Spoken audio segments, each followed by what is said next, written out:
Wakil Presiden terpilih periode 2024-2029 Gibran Rakabuming Raka meninjau langsung uji coba program makan bergizi di SD Negeri Sentul 02 dan 03 Kabupaten Bogor, Jawa Barat. Dalam uji coba tersebut, 3.000 makanan bergizi gratis dibagikan dengan menu diantaranya nasi, lauk ayam, sayur, buah, dan susu. Gibran menegaskan tidak akan ada pemotongan anggaran makan gratis sebesar 14.900 per porsi menjadi 7.500.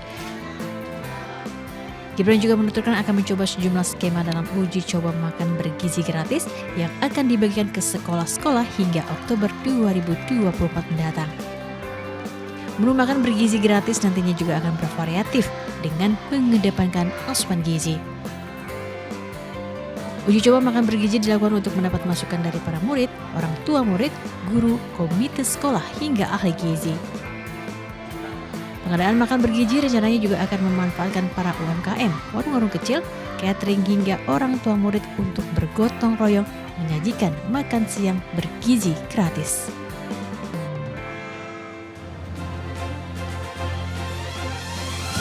Seorang polisi menjadi korban pengeroyokan konvoi perguruan silat di Jember, Jawa Timur. 22 orang anggota perguruan silat diperiksa.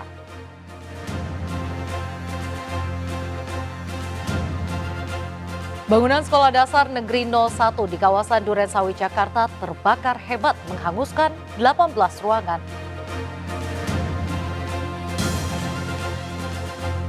Pemilik warung bakso melaporkan akun media sosial yang memviralkan dugaan daging tikus pada makanan bakso di Surabaya, Jawa Timur.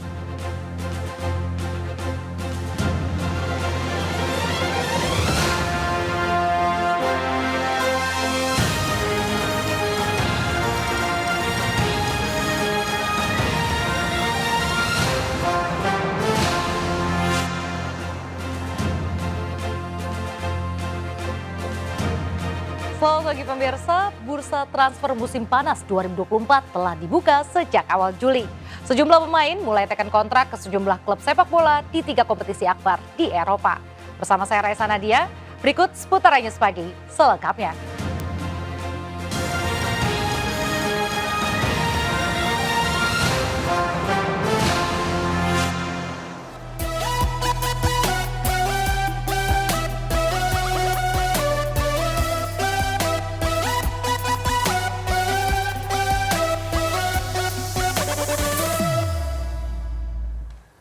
Pemirsa, salah satu destinasi wisata yang wajib dikunjungi saat liburan ke Yogyakarta adalah Kaliurang Park yang berada di lereng Gunung Merapi. Ya, selain melihat keindahan alam dengan pepohonan asri, pengunjung juga dapat mencoba berbagai wahana seru, salah satunya mountain slide sepanjang 85 meter.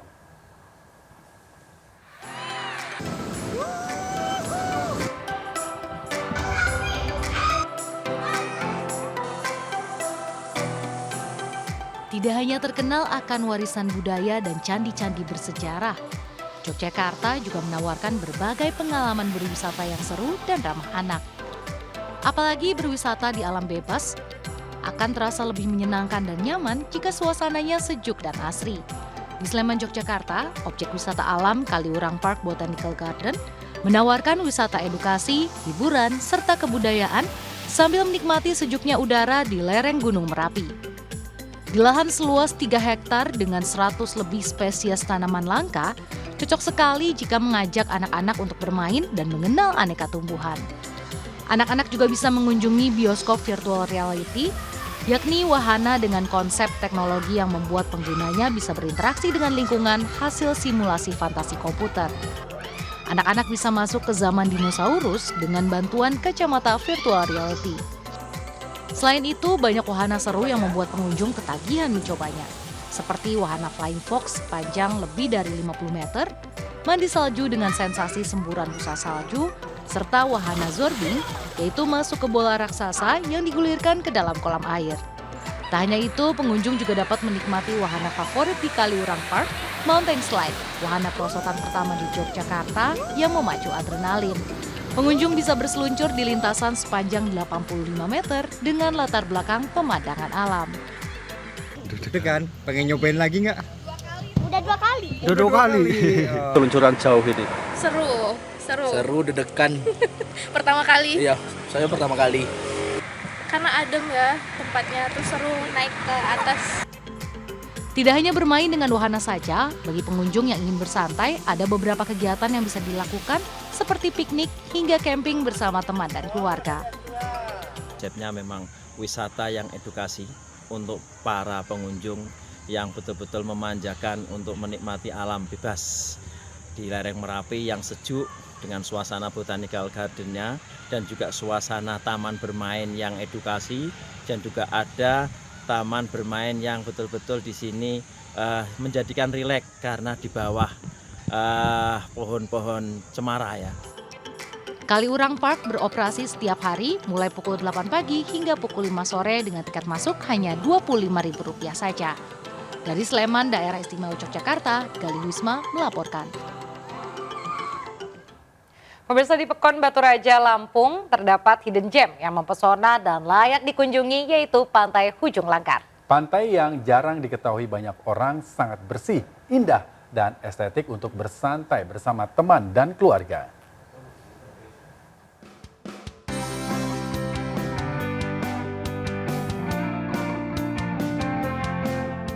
Kabupaten Pesisir Barat Lampung menyimpan keindahan alam yang memukau.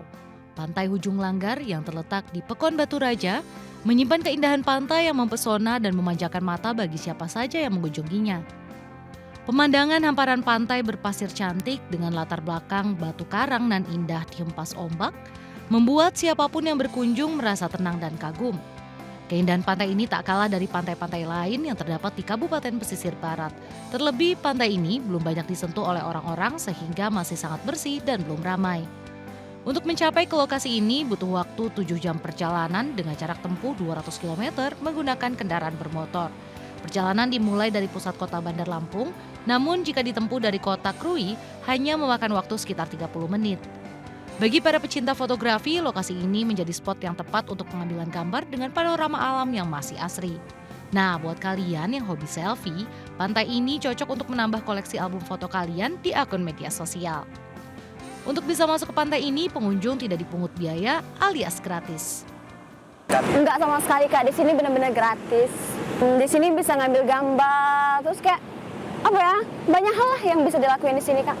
Contohnya kita bisa menikmati keindahan alam di sini, foto-foto di sini, banyak spot foto. Kedepannya pihak pengelola pantai berencana membangun sarana pendukung seperti gazebo dan jalan setapak agar memudahkan para pengunjung menikmati keindahan pantai Hujung Langgar. Kita wisatawan bisa menikmati view pantai yang indah. Juga di wisata kita ini bisa menikmati spot memancing. Dan setiap pengunjung di sini bisa bermalam menggunakan tenda karena di sini belum ada homestay untuk penginapan. Namun wisatawan kita jamin keamanan kenyamanannya yang berkunjung di Pekon kita. Selain piknik atau bermain air di sekitar pantai, banyak juga yang bisa memancing dan camping di pinggir pantai. Bagaimana, tertarik untuk mengunjungi pantai ini? Dari Kabupaten Pesisir Barat Lampung, Enrico Ngantung melaporkan. Selain menyuguhkan pesona alam yang sejuk, wisata Curug Pelangi menyuguhkan eksotisme air terjun tertinggi di Cimahi, Kabupaten Bandung Barat, Jawa Barat. Menariknya pemirsa, selama perjalanan pengunjung juga bisa berinteraksi dengan kawanan kera liar sambil memberi makan.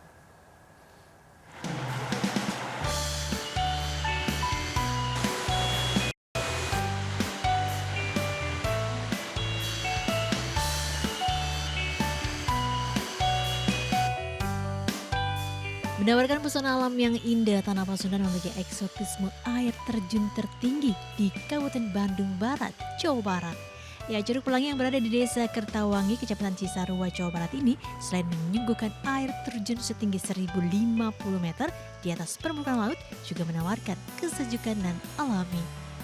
Terlebih tempat wisata seluas lebih dari 25 hektar ini menawarkan hawa dingin dengan suhu 18 hingga 22 derajat Celcius. Menariknya, selama perjalanan menuju titik utama curug, para pengunjung akan ditemani dengan suara alami burung dan hewan lainnya.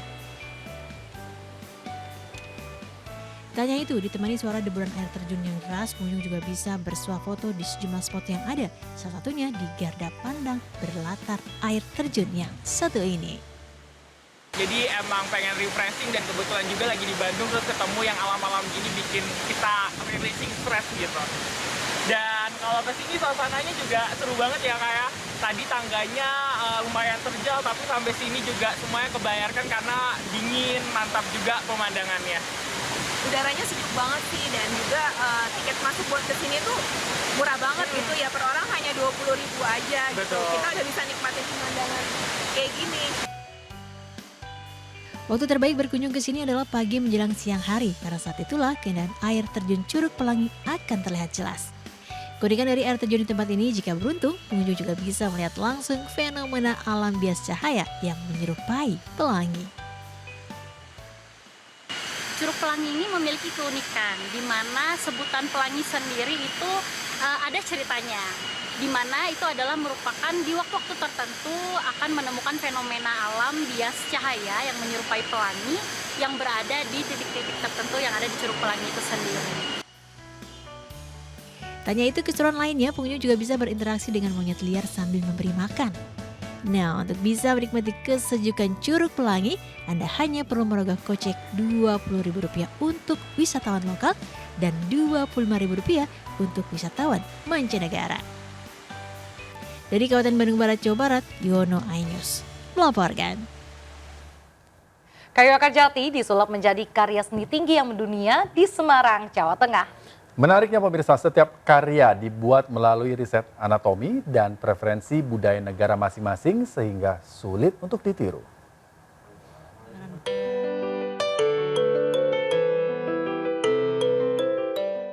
Patung-patung kayu akar jati ini mendunia. Iya, di tangan Abdul Ghafur, kayu akar jati ini disulap menjadi pundi-pundi cuan. Ternyata di Desa Beranjang, Kecamatan Ungaran Barat, Kabupaten Semarang, Jawa Tengah, Abdul dibantu sejumlah karyawannya mengkreasikan patung dengan berbagai bentuk. Mulai dari kuda, kingkong hingga kastang bangku dan meja taman. Menariknya, setiap lekukan dan goresan patung dibuat begitu teliti hingga menciptakan patung dengan detail anatomi yang menakjubkan. Salah satunya patung kuda ini yang dibuat dengan detail otot dengan memancarkan kehidupan terutama melalui sorot matanya. Tak hanya itu, kriya patung beruang duduk hingga kingkong dibuat tanpa menghilangkan kesan gagah dan kuat. Selain membutuhkan proses panjang, bahan baku berkualitas hingga eksekusi yang presisi menjadi standar pembuatan patung kayu akar jati di tempat ini. Tak heran jika hasil karya patung di tempat ini juga telah diekspor ke berbagai benua, mulai dari Asia hingga Eropa seperti Inggris, Jerman, Belgia, Nederland hingga Yunani. Produksi tentu ada blueprint ya, jadi ada gambar teknis yang harus diikuti, ada pakem-pakem produksi yang harus diikuti, dan memang tidak mudah untuk mencari orang dengan ketelitian tertentu dan bakat-bakat tertentu yang bisa melayani atau mengikuti desain kami. Untuk patung dengan ukuran besar membutuhkan waktu 10 hari dengan melibatkan sejumlah karyawan. Harga patung dibanderol mulai dari Rp500.000 hingga Rp5 juta untuk ukuran kecil hingga sedang dan puluhan juta rupiah untuk patung ukuran besar. Harga tersebut sesuai dengan keunikan dan kualitas produk. Selain dibuat melalui riset anatomi dan preferensi budaya negara masing-masing sehingga sulit ditiru, patung-patung ini bisa bertahan lebih dari 10 tahun baik dalam cuaca panas atau hujan. Dari Demak, Jawa Tengah, Taufik Budi Nur Cahyanto, Ainews melaporkan.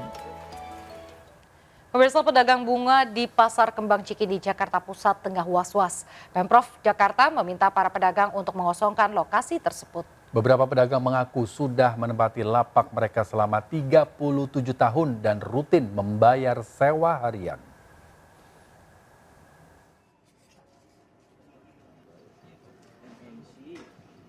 Satu bulan terakhir, pedagang bunga dan tanaman di Pasar Kembang Cikini, Jakarta Pusat merasa was-was. Pemprov Jakarta meminta para pedagang untuk meninggalkan lapak yang sudah mereka tempati selama 37 tahun. Paguyuban Forum Pedagang Kembang Cikini menyatakan para pedagang diberi waktu sampai 24 Juli untuk mengosongkan lapak atau dibongkar paksa. Namun mereka bersikukuh tetap bergeming.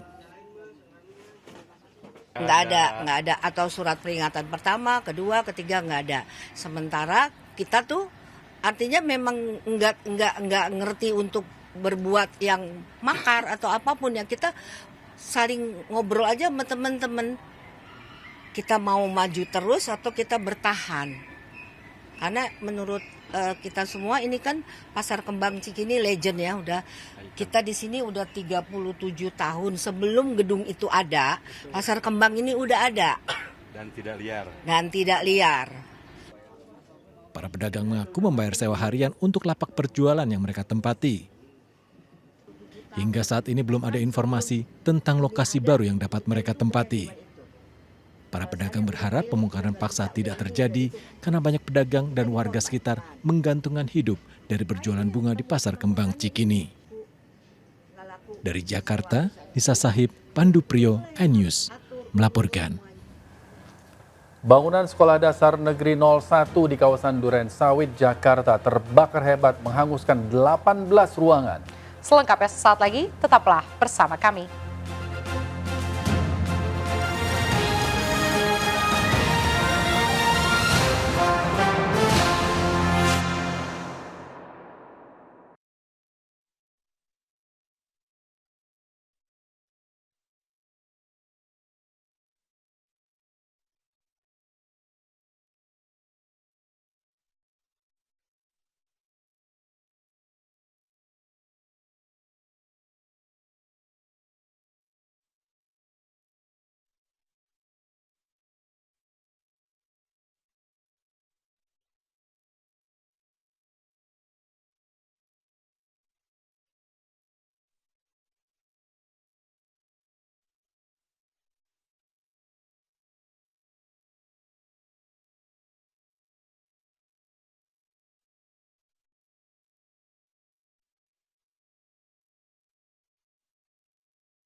Pemirsa, bangunan Sekolah Dasar Negeri 01 di kawasan Duren Sawit, Jakarta terbakar hebat. Api yang berasal dari ruang laboratorium menghanguskan total 18 ruangan.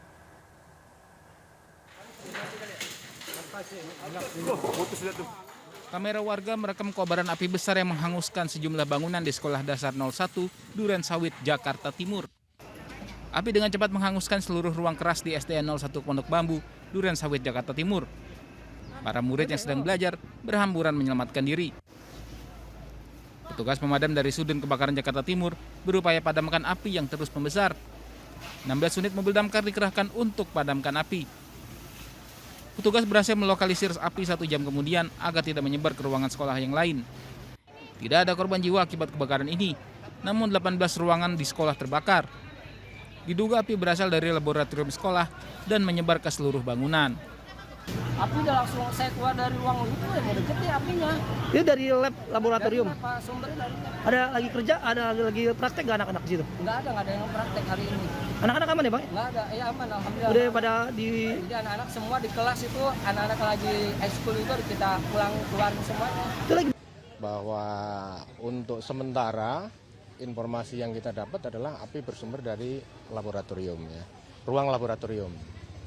Nah, selanjutnya kami tetap melakukan penyelidikan lebih lanjut ya.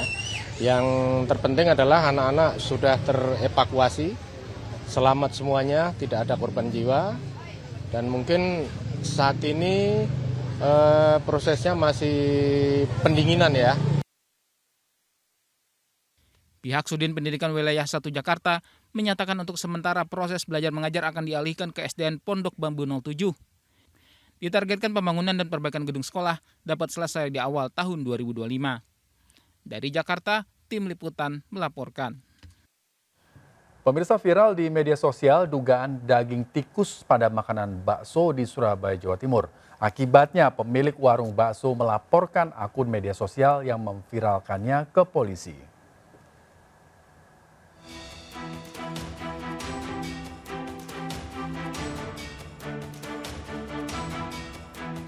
Rekaman video amatir yang diambil konsumen ini viral di media sosial.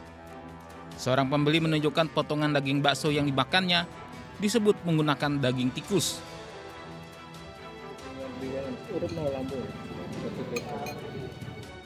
Namun penjual bakso membantah dagangannya menggunakan daging tikus dan mengaku akibat video tersebut dagangannya kini menjadi sepi. Penjual bakso pun melaporkan akun penyebar video yang tidak benar tersebut ke Polres Pelabuhan Tanjung Perak.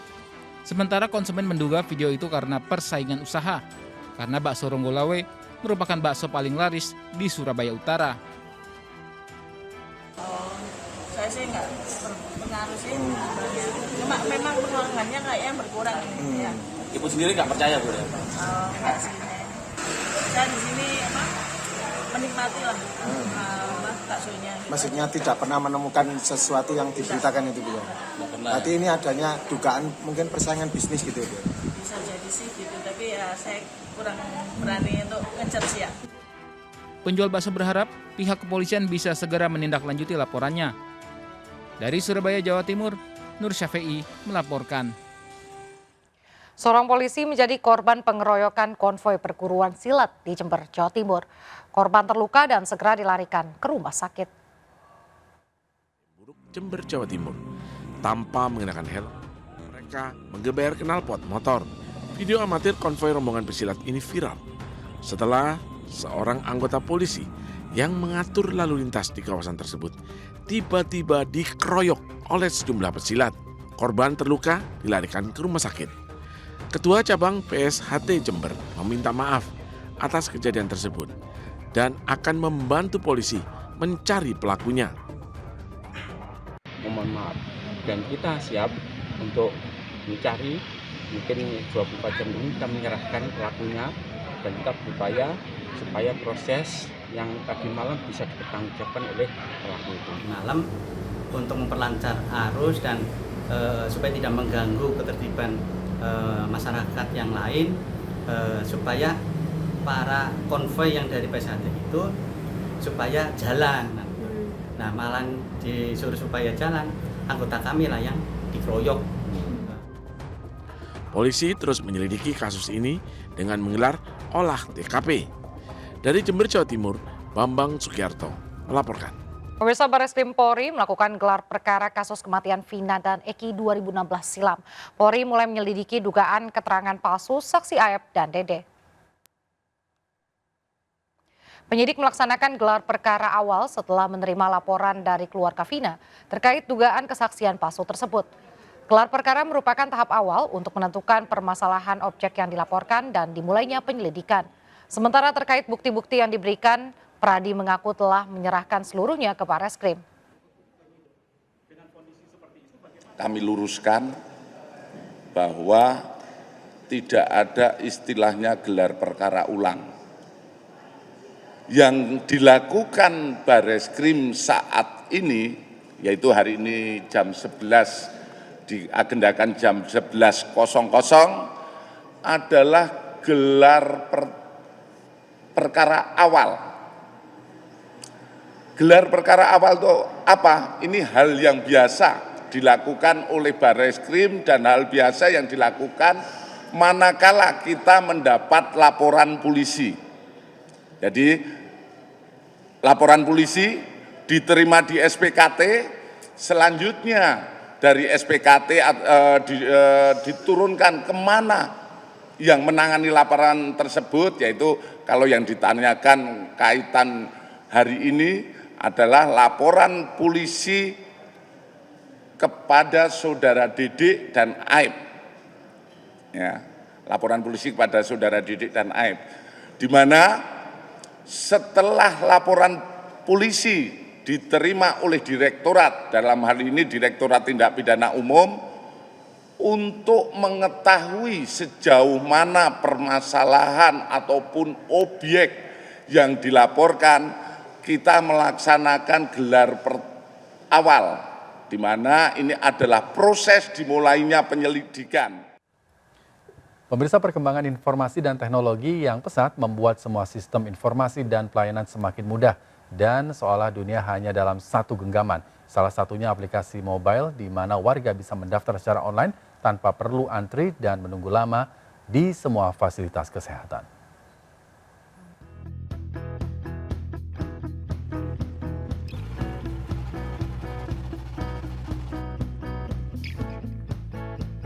Muhammad Nasir, seorang pensiunan PNS di pemerintah Kabupaten Kota Waringin Timur, Kalimantan Tengah, kini tak perlu risau memperoleh nomor antrean sebelum pemeriksaan kesehatannya di Rumah Sakit Umum Daerah Dr. Murjani Sampit.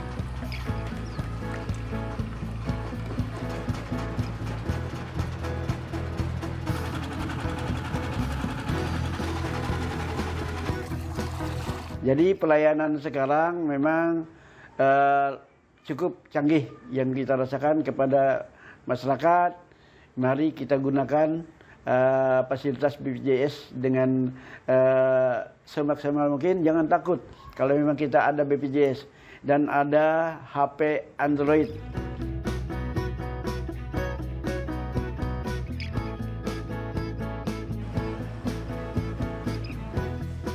Berbekal telepon genggam, peserta BPJS JKN Kesehatan Kantor Cabang Sampit dengan sigap membuka fitur JKN Mobile untuk mendaftar secara online.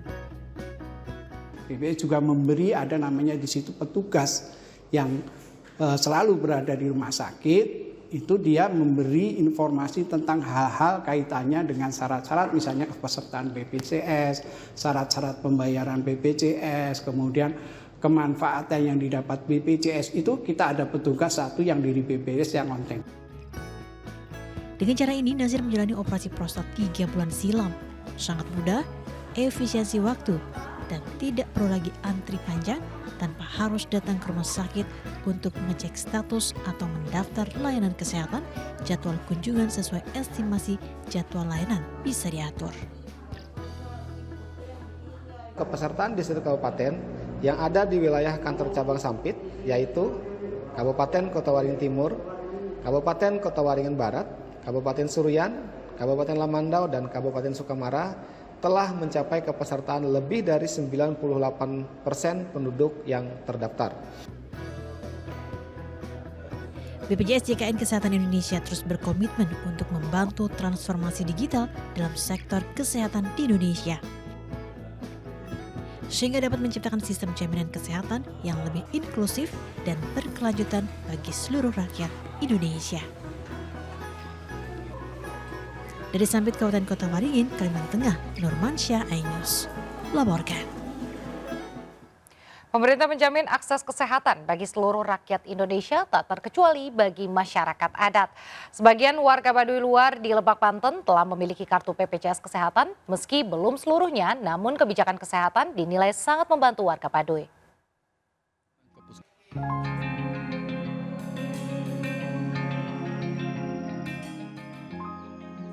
Dengan berjalan kaki, Asih bersama warga Baduy luar lainnya berjalan menuju ke Puskesmas Cisemut.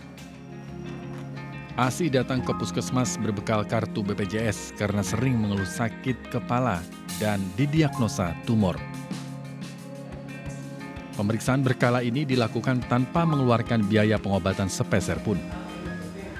Berapa? Iya, nyeri sirah. Sirah. Gejalanya nol-nol sih.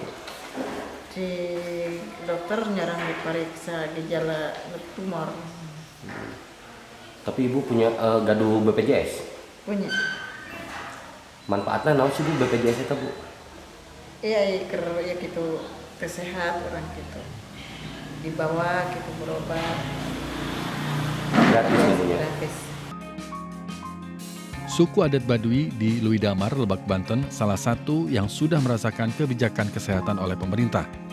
Kini sudah ada 46% warga Baduy yang memiliki kartu BPJS Kesehatan.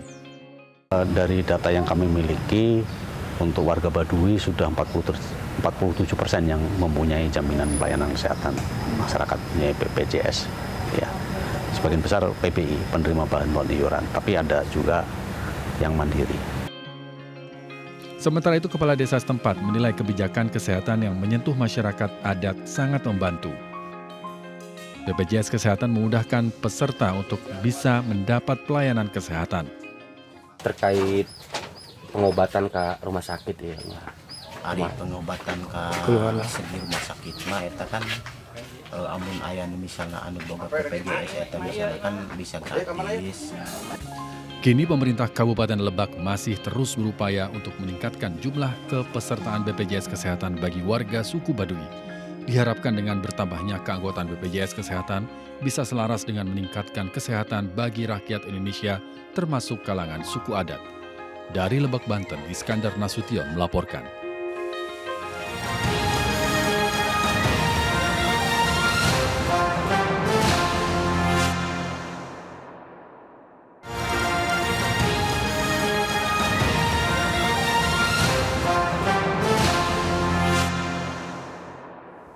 Terima kasih Anda masih bersama kami. Pemirsa, banjir bandang menerjang ratusan rumah di Desa Dungalio, Gorontalo.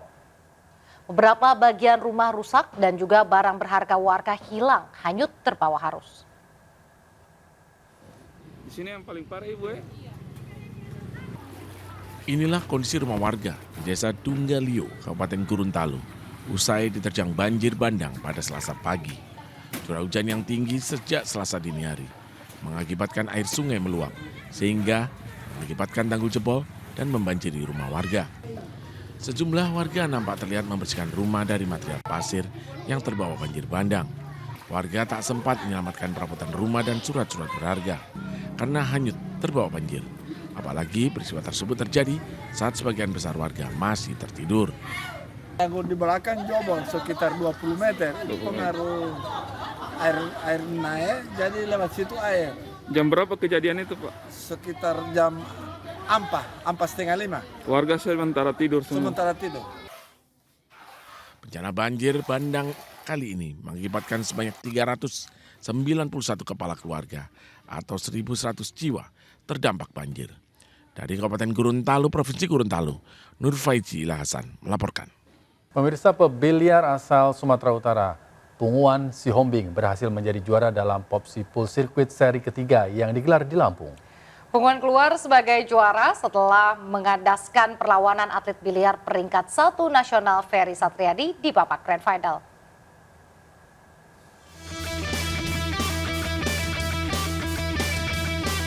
Babak final pertandingan biliar Popsi Pool Circuit seri 3 di Kota Bandar Lampung yang mempertemukan Punguan Sihombing melawan Ferry Satriadi berjalan sangat sengit.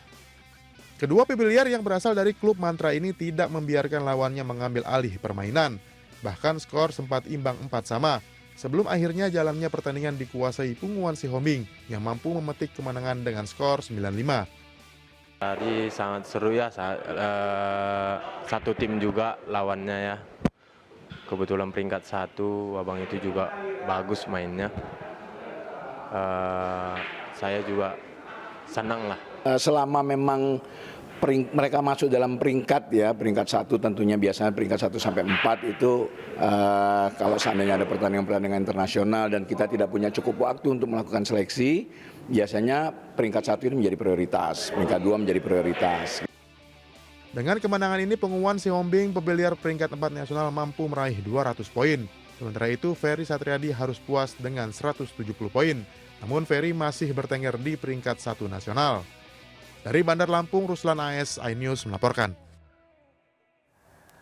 Pemirsa, PT Bank MNC Internasional, TBK atau MNC Bank, resmi menjadi bank administrator rekening dana nasabah atau RDN. RDN merupakan rekening yang dibutuhkan oleh investor untuk bertransaksi di Bursa Efek Indonesia.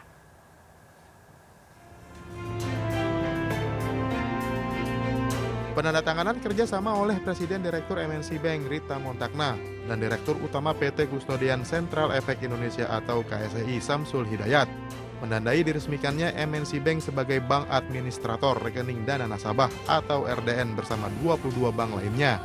MNC Bank sendiri sudah ditunjuk sebagai bank RDN sekaligus bank pembayaran transaksi pasar modal sejak 4 Desember 2023 yang akan berlaku untuk periode 2024 hingga 2029. Pada tahap pertama ini, MNC Bank bekerja sama dengan MNC Sekuritas, jadi bersama-sama dalam naungan MNC Group.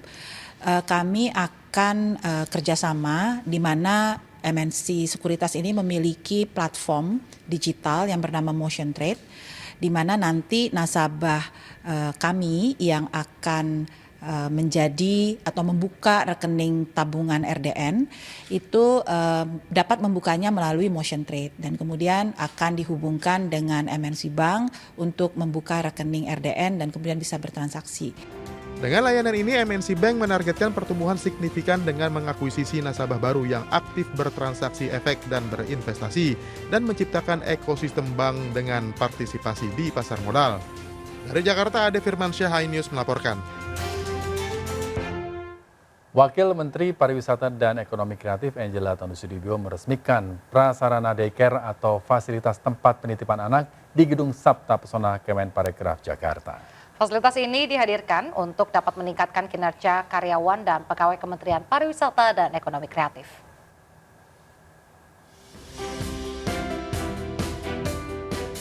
Kementerian Pariwisata dan Ekonomi Kreatif menghadirkan fasilitas penitipan anak atau daycare untuk mendukung kinerja para ibu yang bekerja di lingkup Kemenparekraf.